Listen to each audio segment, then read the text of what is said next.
अस्सलाम वालेकुम।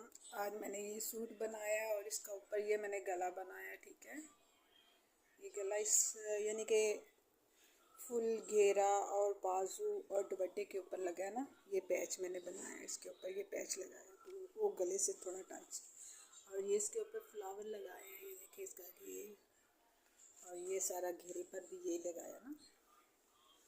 और कपड़ा जो है ना, वो मैंने कल की वीडियो में बताया था, कपड़ा टिश्यू है। और इसके नीचे जो शलवार है वो सिल्क की है ना। तो सारे दुपट्टे पर भी ऐसे ही मैंने ना पैच लगाया। ये बैक साइड है दुपट्टे की इसकी, और ये देखें। और इसके नीचे भी दो कोनों पर मैंने फ्लावर लगाया दुपट्टे का।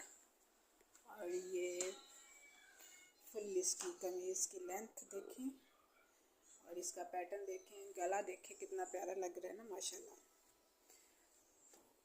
उम्मीद है कि सब दोस्त ठीक होंगे और मेरी वीडियो को लाइक किया करें। इंशाल्लाह नेक्स्ट वीडियो पर आपको इससे भी मज़ीद अच्छे अच्छे आपको सूट, पाकिस्तानी सूट में आपको बना के दिखाया करूँगी। ठीक है।